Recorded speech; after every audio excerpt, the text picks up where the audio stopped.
국민의당이 이번에 완전 국민 경선이지 진짜. 완전 국민 경선. 리스트도 없어. 무조건 와서 투표 찍어 이렇게. 아무나 오라. 보통 이제 선거 사건이 일어나면요. 두 가지가 있거든요. 일반 국민도 특정한 당을 고발할 수 있어요. 부정선거 같은 걸로. 민주당도 사실 이번 경선 관련해갖고 고발당하는 건도 있고 그런데요. 문제는 선관위가 자발적으로 검찰이 고발하는 경우는 좀 드물어요. 그거는 100% 확증을 갖고 하는 거죠. 그래서 선관위가 지금 국민의당 경선 불법 선거운동 의혹 이것을 검찰이 고발해서 수사가 진행 중인 사건인데 이게 재밌어요. 여기서 지금 이 사건을 차떼기라고 합니다. 차떼기 경선. 렌터카를 이용해가지고 주민 130명을 다른 혐의라고 하는데 여기서 관련자가 책임자 누구냐면은 이렇게 설명하면 되게 쉽겠죠. 처음에 보도에는 국민의당 당직자가 사람들을 시로 나른 혐의로 조사를 받고 있다. 이렇게 알려졌는데 그러면 도대체 어느 쪽에서 동원했다는 거냐. 손학규 쪽이야, 박주선 쪽이야, 안철수 쪽이야 이렇게 궁금해할 수 있지 않습니까? 네. 그런데 안철수 후보의 비서실장 출신인 사람이 바로 국회의원 송기석이라는 사람이에요. 상당히 가까운 거죠, 지금 안철수 후보와. 그러니까 이 사람이 지금 선대위에서 본부장 맡고 있는 핵심이에요, 코어예요. 선거는 상황본부, 그래서 옛날 상황실장이나 선대본부장 이런 사람들이 핵심의 코어에 있는 거예요. 지금 현재로 보면 그 선대위에서 본부장을 맡고 있는 송기석 의원의 지역구의 조직국장이야. 그러면 누구야? 누구를 위해서 판을 놨다는 거예요? 안철수를 위해서 했다는 그렇죠. 거죠. 근데 핑계는 비상근으로 근무하고 있는 활동자 수십 명 중에 한 명이라는데 국장 정도 직책을 줘놓고 비상근직이라서 나는 모르는 사람이다라고 얘기하는 이 핑계는 너무 구차하지 않아요? 송기석 의원의 지역구 조직국장 이거는 완전히 딱직함이 나와버리는 건데 그렇게 더하기 직능국장도 포함되어 있어요. 2명이에요. 국장이. 조직국장, 직능국장. 그 정도 되면 사실상의 핵심 코어라고 할 수 있는 거 아니야? 그럼요. 그렇죠. 그건 완전 코어인데 지역 사무실은 사실상 불법이잖아요. 지역구가 불법이라고. 그러니까 공식 직함이라고 이야기 안 하는 거예요. 자기들끼리 만드는 일종의 친목 단체처럼 만들어 놓고 운영해요. 불법적인 거 있기 때문에. 원래 지역구 사무실 이거 자체가 불법인 거죠. 그렇죠. 지금은 맞아요. 예, 그렇게 돼버렸지. 그러니까 친목 형태를 운영하기 때문에 당직자 아니다고 이야기를 하는 거고요. 예. 그러면 이렇게 따졌을 때 이 송기석이라고 하는 사람이 안철수의 코어인데 나는 이 사건을 보고 뭘 느꼈냐면은 그 서울시 선관위 디도스 사건 있잖아요. 그거하고 좀 유사하다고 느낀 게 당시에 등장하는 인물이 박기태하고 최구식이 있고요.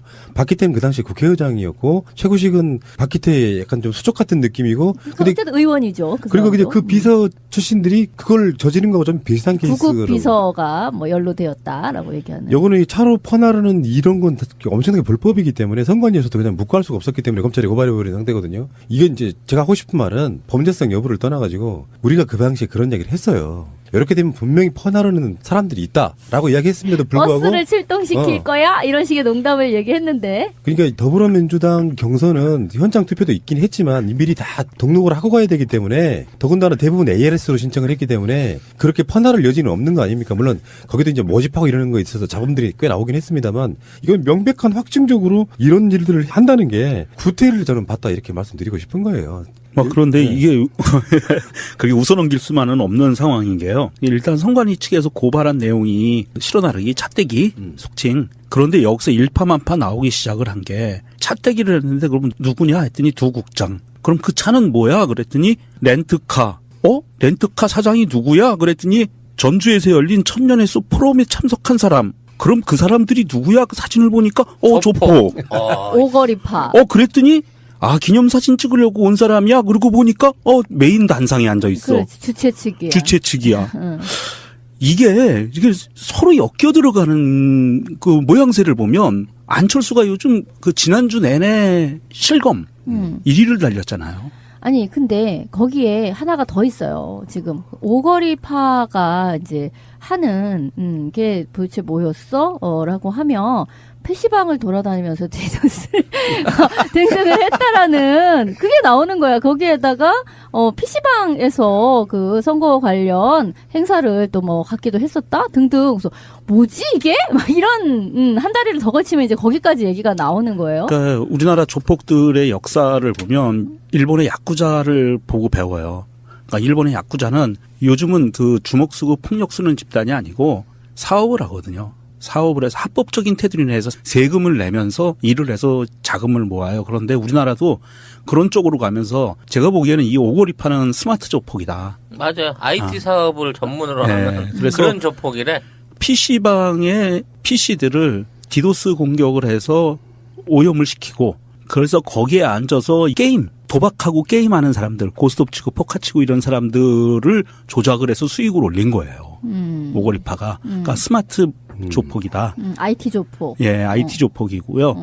그러면 정말로 아까 푸나님이 말씀하신 것처럼 우리 소요 방송에도 제목이 그렇게 달렸지만 안철수, 안랩, 디도스, 선관위,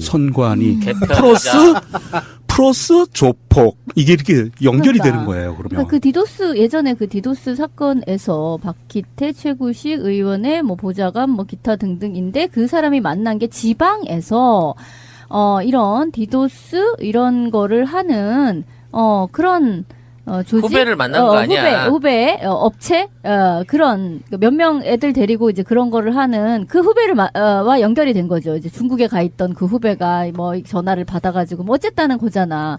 그러니 글쎄 거기서는 딱 무슨 오거리 파 이런 식으로 나온 건 아니지만 지방에서 그러한 IT 관련 뭔가 해킹 뭐 이런 거를 하는 업체. 젊은이들이 모여서 뭐 이런 얘기니까 이게 굉장히 보면 어떤 상동성, 유사성이 있다 이런 생각이 들어요. 근데 이제 기존의 언론들이 이게 함부로 못 다루는 이유는 조폭과 연관성이 있을 수 있는 부분들은 정치권의 인사들은 많이 있어요. 그러니까 그렇겠죠. 예를 들어서 뭐 지역에 내려가면요, 그 터들이 웬만한 건설회사 같은 거 다 사실상 조폭인들이 하고 이런 경우도 많고 그래서 저분이 잘 하시고 계실 거 아니에요, 지라시님이.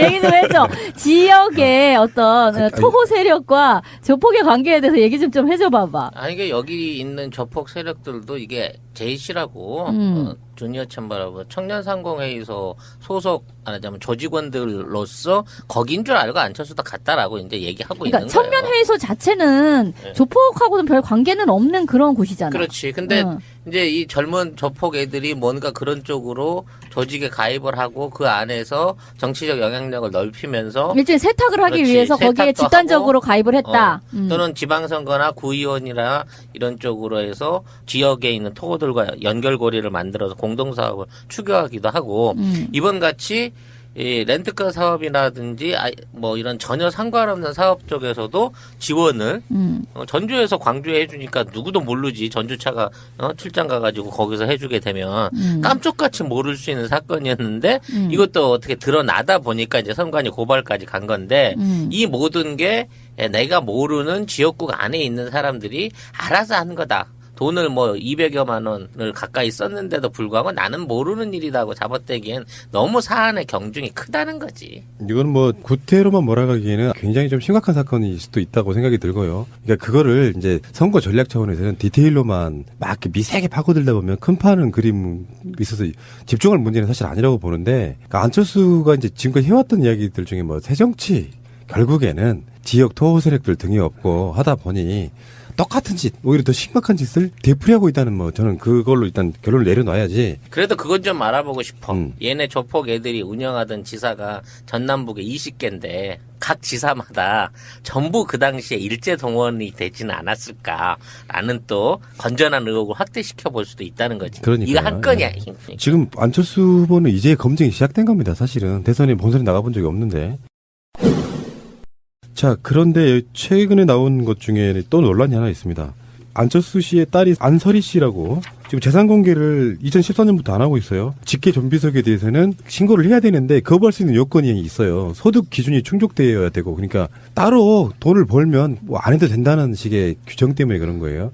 고위공직자와 자녀가 별도 세대를 구성하고 있을 때는 이제 안 해도 된다 이런 건데, 전에도 우리가 그런 이야기 들었잖아요. 이명박도 그렇고 최근에 황교안도 그렇고 재산을 이렇게 신고를 할 때 직계 좀비석을 안 하면요, 그 돈이, 그러니까 이를테면 이런 거야. 내가 돈을 100억 갖고 있었는데 자기 아들 딸한테 50억 물려주고, 그리고 나서 이 사람이 직장을 갖고 따로 살게 되면 내 재산이 어떤 방식으로 그 사람한테 가는지를 몰라요. 그래서 웬만하면 도덕적으로 공개해주는 게 맞다고 저는 생각이 들거든요. 직계 좀비석에 대해서는. 근데 그거를 지금 안 하고 있는 문제, 그게 하나가 첫 번째고, 그 다음에 김미경 교수의 특혜 임용 의혹도 2008년에 자격 연구 실적 미달에도 불구하고 카이스트와 서울대에 임용됐는데요. 김미경 교수도 1+1으로 파격 승진 및 임용된 사실이 밝혀졌습니다. 안철수가 서울대에 임용된 2달 뒤에 김미경이 서울대 교수 임용된 거거든요. 그러니까 1+1이란 말이 나오는 거예요. 그러니까 안철수를 픽업하는 대신에 우리 부인도 서울대 교수로 해줘라고 하지 않았을까라는 의혹을 제기하고 있는 거죠, 사람들이. 서울대 교수가 이렇게 임용되는 데 있어갖고 자격 기준이 있을 거 아니에요. 아무튼 딸 문제에 있어서는 이 딸이 그 미국에서 유학을 뭐 15살 때부터인가 했다는데 한국말을 전혀 못한다네요. 어떻게 유학 가면 그렇게 다 까먹나? 그때 안철수 후보가 나왔던 인터뷰에 그런 얘기가 나옵니다. 한국어도 못하고 한국 역사도 못해서 이러니 차라리 외국에 유학 보내야겠다라고 보냈대요. 직접 인터뷰에 한 말이에요. 안설희 씨는 초등학교를 졸업한 거는 서울의 송파 소재의 초등학교를 졸업했어요. 근데 중학교 때 부모를 따라서, 그러니까 그 어머니를 따라서 유학을 갔고, 그러니까 그 이후로는 거기에 이제 쭉 있었다는 거예요. 그런데 지금 수입이 그러니까 정확하게 어떤 잡을 딱 가졌다라고 얘기할 수는 없는 상황이기 때문에 사실 어느 정도 수입을 내고 있었는지는 알 수가 없는 거죠. 근데 이제 거기에 대해서 논란이 좀 있습니다. 뭐냐면은 결국엔 그 사람 외국 사람 되는 거 아니에요. 그러니까 대선 후보로서의 그 어떤 교육관이 너무 대통령에 맞지 않다 이렇게 비판하는 사람도 있어요. 근데 거긴 뭐 이제 디테일한 부분은 아닌 거고 어쨌든 간에 직계 좀비석에 대한 재산 공개는 특별한 사정, 비도덕적인 사정이 없지 않는 한 공개하는 게 맞다고 보는데 안 했고. 일단 법적으로도 이제 이 자녀가 1년 이상 분가가 돼 있어야 돼요. 그리고 독립적으로 재산을 벌었다라는 증명이 1년 이상 유지가 돼야지 이게 안 해도 되는 거거든. 그러니까 얘는 부모의 도움 없이 독립적으로 한 애다라는 게 그런 절차를 거쳐야 되는데 이 두 가지 여건을 다 충족을 안 했다는 거죠. 조교를 해서 돈을 벌었다. 아니, 이렇게 조교했다는 얘기하는데. 것도 알바했다는 거야, 결국은. 정식 학교에서 알바해갖고 돈을 벌어서 수입을 올렸고, 주민등록 나눠진 거는 1년이 채 안 됐는데도 불구하고, 안철수 후보는 법적으로 해야 될 그 재산 공개를 안 해놓은 상태에서 떼놓고 있다는 거지. 그럼 도대체 이 29살 먹은 이 딸내미의 지금 현재 재산이 얼마길래 공개를 안 하냐. 막상 깠는데 한 5천만 원밖에 없으면 그거 좀 허탈하긴 할 텐데 만일의 경우 수십억 수백억 대의 재산이 있다고 그러면 이건 명백히 도덕적으로 비판받아야 될 상황이라는 거죠. 근데 지금 의혹에 의하면 월세가 뭐 600만 원이 넘는 저택에서 살았다. 뭐 유학 시절부터 그렇게 쭉 살았다라는 등의 의혹들이 제기가 되고 있기 때문에 사실 이거는 법적으로 상관없기 때문에 내 딸은 건들지 마라는 차원이 아니라 떳떳하다면 꺼내놔야 되는 거예요. 이게 두고두고 문제가 될 수 있습니다. 왜 그러니까 그러냐면 지금 대응 안 하면 두고두고야. 예, 이게 왜 그러냐면 안철수가 부자기 때문에 안철수의 딸인데 자기 딸인데 미국에 유학 보내서 좋은 집에서 좋은 거 먹고 잘 살게 하고 싶은 그 부모의 마음을 이해 못하는 건 아니에요. 하지만 지가 대통령이나 고위 공직자로 나오기 위해서는 법으로 정해놨어요. 그 행정자치부에 재산 등록 고지 거부 심사 기준 운영 지침이라는 게 있어요. 그래서 공직자로 출마하는 사람이 재산 공개하는 거를 거부할 수 있는 권리, 그거를 받아줘야 되는 그 조항, 이게 있어요. 뭐냐면 지금 안철수가 얘기한 거는 내 딸은 조교 생활에서 돈 벌어 먹고 사니까 독립생계 가구다. 그래서 거부를 한 거예요. 그러니까 내가 먹여 살리는 애가 아니라 자기가 알아서 먹고 산다. 그런데 찌라시님 얘기처럼 조교한다고 그랬잖아요. 했다고 그랬잖아요. 조교가 얼마나 받는지 모르겠는데 그 행정자치부에서 나온 그 운영지침을 보면 독립생계 소득 기준이 어떻게 돼 있냐면 1인 가구 월 92만 5천 원이었어요. 그러면 이거보다 더 벌었다는 얘기 아니에요. 조교하면서. 장학금이라는 개념이 아니고 이거는 세금을 내는 소득을 얘기하는 거예요. 그럼 그거보다 훨씬 더 벌어야 되네. 그렇죠. 그래야 그 기준에 맞아요. 그런데 조교 외에 다른 부분을 하지 않았으면 이 소득을 맞추기가 힘들거든요. 이거는 좀 기본적인 도덕성 더하기 이거는 위법 사실인 것 같아요. 취지가 그런 거잖아요. 취지가 투명하게 공개하자. 그렇죠. 예. 근데 여기 특별한 상황이 있을 경우에는 아주 특별한 상황이 있을 경우에는 공개를 안 해도 된다. 그렇죠. 일종의 그런 거고 원칙은. 근데 그래도 특별한 상황이 있어서 공개를 안 한다고 하면 위치상 뭐 어디 일반 공무원도 아니고 대통령 선거에 올라갈 사람인데 결국에는 이제 최순실 박근혜 게이트도 사실은 측근과 가족의 문제가 이렇게 얽혀 있는 부분이 있고요. 그래서 저는 법적으로 해서 밖으로 공개 안 할 수도 있다고 생각이 들지만 안 하는 만큼 의혹 제기를 하거나 비난하는 것은 감수해야 된다고 생각하는 거죠. 그럼 네. 맞습니다. 예.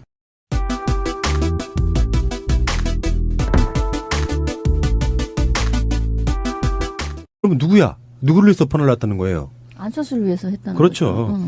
근데 핑계는 비상근으로 근무하고 있는 활동자 수십 명 중에 한 명이라는데 국장 정도 직책을 줘놓고 비상근직이라서 나는 모르는 사람이다라고 얘기하는 이 핑계는 너무 구차하지 않아요? 송기석 의원의 지역구 조직국장 이거는 완전히 딱직함이 나와버리는 건데 그렇게 더하기 직능국장도 포함되어 있어요. 2명이에요. 국장이. 조직국장, 직능국장. 그 정도 되면 사실상의 핵심 코어라고 할 수 있는 거 아니야? 그럼요. 그렇죠. 그건 완전 고화인데 지역 사무실은 사실상 불법이잖아요. 지역구가 불법이라고. 그러니까 공식 직함이라고 이야기 안 하는 거예요. 자기들끼리 만드는 일종의 친목 단체처럼 만들어 놓고 운영해요. 불법적인 거 있기 원래 때문에. 그게 지역구 사무실 이거 자체가 불법인 거죠. 그렇죠. 지금은 맞아요. 예, 그렇게 돼버렸지. 그러니까 친목 형태로 운영하기 때문에 당직자 아니다고 이야기를 하는 거고요. 예. 그러면 이렇게 따졌을 때 이 송기석이라고 하는 사람이 안철수의 코어인데 나는 이 사건을 보고 뭘 느꼈냐면은 그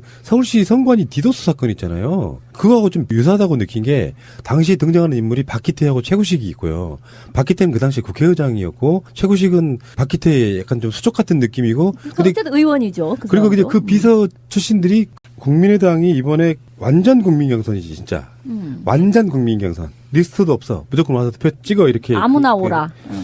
보통 이제 선거 사건이 일어나면요 2가지가 있거든요. 일반 국민도 특정한 당을 고발할 수 있어요. 부정선거 같은 걸로. 민주당도 사실 이번 경선 관련해 갖고 고발 당하는 건도 있고 그런데요. 문제는 선관위가 자발적으로 검찰이 고발하는 경우는 좀 드물어요. 그거는 100% 네. 확증을 갖고 하는 거죠. 그래서 선관위가 지금 국민의당 경선 불법 선거운동 의혹 이것을 검찰이 고발해서 수사가 진행 중인 사건인데 이게 재밌어요. 여기서 지금 이 사건을 차떼기라고 합니다. 차떼기 경선. 렌터카를 이용해가지고 주민 130명을 다른 혐의라고 하는데 여기서 관련자가 책임자 누구냐면은 이렇게 설명하면 되게 쉽겠죠. 처음에 보도에는 국민의당 당직자가 사람들을 실어 나른 혐의로 조사를 받고 있다. 이렇게 알려졌는데 그러면 도대체 어느 쪽에서 동원했다는 거냐. 손학규 쪽이야, 박주선 쪽이야, 안철수 쪽이야 이렇게 궁금해할 수 있지 않습니까? 네. 그런데 안철수 후보의 비서실장 출신인 사람이 바로 국회의원 송기석이라는 사람이에요. 상당히 가까운 거죠. 지금 안철수 후보와. 그러니까 이 사람이 지금 선대위에서 본부장 맡고 있는 핵심이에요. 코어예요.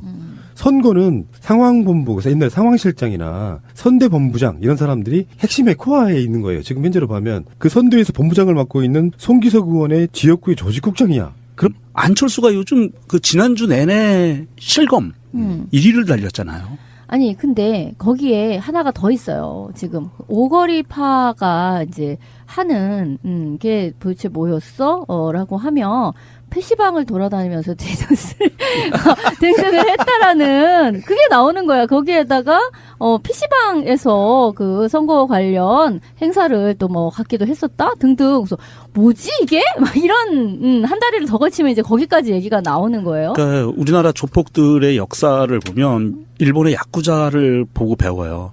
그러니까 일본의 야쿠자는 요즘은 그 주먹 쓰고 폭력 쓰는 집단이 아니고 사업을 하거든요. 사업을 해서 합법적인 테두리 내에서 세금을 내면서 일을 해서 자금을 모아요. 그런데 우리나라도 그런 쪽으로 가면서 제가 보기에는 이 오거리파는 스마트 조폭이다. 맞아요. IT 사업을 전문으로 네. 하는 그래서 그런 조폭이래.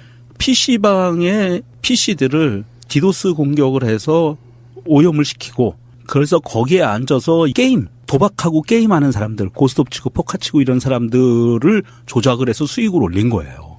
오거리파가. 그러니까 스마트 조폭이다. IT 조폭. 예, IT 조폭이고요. 그러면 정말로 아까 푸나님이 말씀하신 것처럼 우리 소요 방송에도 제목 그걸 저지른 거하고 좀 비슷한 케이스로. 구급 비서가 뭐 연루되었다라고 얘기하는. 요거는 이 차로 퍼나르는 이런 건 엄청나게 불법이기 때문에 선관위에서도 그냥 묵과할 수가 없었기 때문에 검찰이 고발해버린 상태거든요. 이게 이제 제가 하고 싶은 말은 범죄성 여부를 떠나가지고 우리가 그 당시에 그런 얘기를 했어요. 이렇게 되면 분명히 퍼나르는 사람들이 있다라고 이야기했음에도 불구하고 버스를 출동시킬 거야? 이런 식의 농담을 얘기했는데. 그러니까 더불어민주당 경선은 현장 투표도 있긴 했지만 미리 다 등록을 하고 가야 되기 때문에 더군다나 대부분 ARS로 신청을 했기 때문에 그렇게 퍼나를 여지는 없는 거 아닙니까? 물론 거기도 이제 모집하고 이러는 거에 있어서 잡음들이 꽤 나오긴 했습니다만 이건 명백한 확증적으로 이런 일들을 한다는 게 구태를 저는 봤다 이렇게 말씀드리고 싶은 거예요. 그런데 이게 그게 웃어넘길 수만은 없는 상황인 게요. 일단 선관위 측에서 고발한 내용이 실어나르기, 차떼기, 속칭. 그런데 여기서 일파만파 나오기 시작을 한 게 차떼기를 했는데 그러면 누구냐 했더니 두 국장. 그럼 그 차는 뭐야? 그랬더니 렌트카.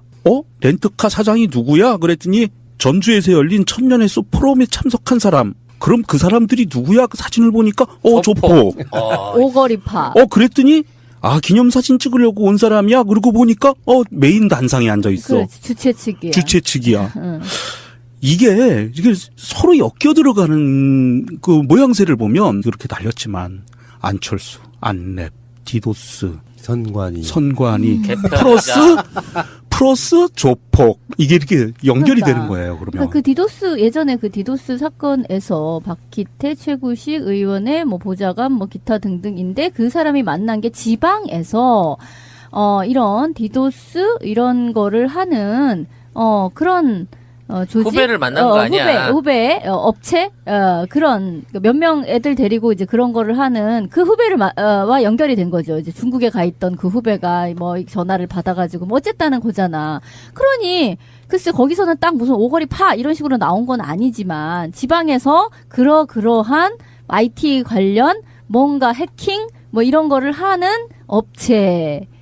젊은이들이 모여서 뭐 이런 얘기니까 이게 굉장히 보면 어떤 상동성, 유사성이 있다 이런 생각이 들어요. 근데 이제 기존의 언론들이 이게 함부로 못 다루는 이유는 조폭과 연관성이 있을 수 있는 부분들은 정치권의 인사들은 많이 있어요. 그러니까 그렇겠죠. 예를 들어서 뭐 지역에 내려가면요, 그 터들이 웬만한 건설회사 같은 거 다 사실상 조폭인들이 하고 이런 경우도 많고 그래서 저분이 잘 하시고 계실 거 아니에요, 지라시님이. 얘기 좀 해줘. 지역의 어떤 토호 세력과 조폭의 관계에 대해서 얘기 좀 해줘 봐봐.